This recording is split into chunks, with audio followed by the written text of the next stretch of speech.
रमीत, आज फिर तुम्हें देर हो गई। देखो जरा, 11:30 बज रहे हैं। अनुभा ने दरवाजा खोलते हुए कहा। हम कहकर रमीत बेडरूम की ओर जाने लगा। आप चेंज कर लो, मैं खाना लगा रही हूँ। रसोई घर की लाइट ऑन करते हुए अनुभा बोली। नहीं, रहने दो, खाना खा कर आया हूँ। बेटियों के शयन कक्ष का दरवाजा खोलकर उन्हें सोता देख रमीत ने धीरे से दरवाजा बंद कर दिया। अनुभा और रमीत की 7 वर्षीय जुड़वा बेटियां है। रमीत एक बैंक में मैनेजर है। अनुभा अपना खुद का बुटीक चलाती है। कुल मिलाकर संतुलित सुखी परिवार है। रसोई घर समेटकर अनुभा कमरे में आई। तब तक रमीत सो चुका था, पर अनुभा की आंखों की नींद गायब थी। आज से 3 वर्ष पहले तक रमीत एक बहुत ही अनुशासित व्यक्ति था। बैंक की छुट्टी 5 बजे हो जाती थी तो रमीत 6 बजे तक घर आ जाता था। शाम का सारा समय रमीत, अनुभा और मायरा हंसते खिलखिलाते बिताते थे। पर धीरे धीरे रमीत के घर आने का समय बदलने लगा। 6 बजे घर आने वाला रमीत कभी 10, कभी 11 तो कभी 12 बजे घर आने लगा। रात का खाना भी अक्सर बाहर ही खाकर आता था। अनुभा रमीत से कुछ पूछती तो वह बात को टाल जाता, कभी चिल्लाकर तो कभी हंसकर अनुभा को चुप करा देता। पहले तो अनुभा ने इसे रमीत की वास्तवता और जिम्मेदारी समझा, पर पिछली दिवाली पर बैंक की तरफ से दी जाने वाली पार्टी में सभी कर्मचारियों को अपने जीवन साथी के साथ आने का निमंत्रण मिला था। वही उड़ती उड़ती सी खबर अनुभा के कानों में पड़ी कि रमीत का अपनी ही एक क्लाइंट के साथ पिछले 4 सालों से अफेयर चल रहा है।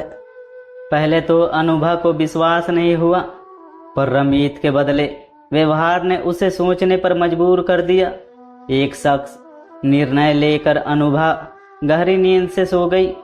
सुबह नयारा के स्कूल और रमीत के दफ्तर जाने के बाद अनुभा रमीत की उसी क्लाइंट के घर पहुंची। अपना परिचय देते हुए अनुभा ने अंदर आने की अनुमति मांगी। देखिए अनुभा जी, मैं नहीं चाहती कि यहाँ कोई भी बखेरा हो। आपको जो भी बात करनी है आप रमीत से कीजिए। स्वाति ने अनुभा को बिठाते हुए कहा। जी स्वाति जी, मैं रमीत से भी बात करूंगी, पर पहले आपके विचार तो जान लूं। अनुभा ने स्वाति की आंखों में आंखें डालकर कहा।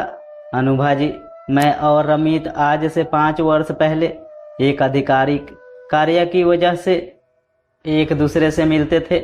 लगातार होने वाली मुलाकातों के दौरान हम एक दूसरे के बहुत नज़दीक आ गए। मुझे नहीं पता था कि रमीत विवाहित है। समय बीतने के साथ हमें यह महसूस हुआ कि हम एक दूसरे के बिना नहीं रह पाएंगे। मैंने रमीत पर शादी का दबाव बनाया, तब उन्होंने अपने विवाहित होने की बात मुझे बताई। अनुभा जी, मैं प्रेम में इतनी विवश हो गई थी कि मैंने रमीत को उनके विवाहित होने के बाद भी सहर्ष अपना लिया। अब हमारा 3 साल का एक बेटा है। प्रथम जो सच था मैंने वो आपको बता दिया। मैंने रमीत को हर रूप में अपनाए रखूंगी। बाकी मैं आप पर छोड़ती हूँ। स्वाति की आंखों में आंसू थे। अनुभा चुपचाप घर लौट आई। मन में उथल पुथल, निर्णय उसे ही लेना था। स्वाति ने रमीत को सब बता दिया था। आज रमीत जल्दी ही घर लौट आया। वह सहज रहने की कोशिश कर रहा था। अनुभा शांत थी। उस चुप्पी को तोड़ने की कोशिश में रमीत ने अनुभा के सामने बाहर डिनर का प्रस्ताव रखा। रमीत, आज का डिनर तुम्हारी प्राथमिकता पर निर्भर करता है। जाहिर है तुम्हें पता है कि मैं सच जान चुकी हूँ। फैसला तुम्हें लेना है, स्वाति और प्रथम, या मैं और मायरा। अनुभा ने स्पष्ट शब्दों में 2 टूक बात कही।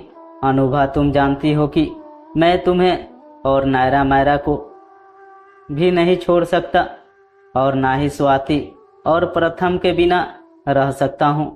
मुझे अपनी जिंदगी में तुम दोनों चाहिए। रमीत की जुबान लड़खड़ा रही थी। तो फिर तय रहा, तुम अपनी जिंदगी में मुझे भी चाहते हो और स्वाति को भी, और स्वाति भी तुम्हारे बिना नहीं रह सकती। पर रमीत, मैं तुम्हारे बिना रह सकती हूँ, क्योंकि मैं नहीं चाहती कि तुम्हारी कमजोरी के कारण दो घरौंदे तिनका तिनका बिखर जाए। लोग मुझे बेचारी और स्वाति को दूसरी औरत कहें। मेरी बच्चियों को जीवन भर लोगों की हिकारत सहनी पड़े और प्रथम को नाजायज औलाद का ताना। स्वाति की नज़रों में मैंने तुम्हें होने की बेबसी और डर देखा है, पर मैं इतनी कमज़ोर नहीं कि जिस घरौंदे को मैंने पल पल बुना है उसे यूं ही बिखर जाने दूं। रमीत, तुम इस घर के केवल आज की रात ही रह सकते हो। कल तुम्हें यहाँ से हमेशा के लिए जाना होगा। तलाक के कागज तुम तक जल्द ही पहुँच जाएगी। और हाँ, तुम्हें अपने बच्चों से मिलने से मैं रोकूंगी नहीं, पर उनकी सारी जिम्मेदारी अब मेरी है।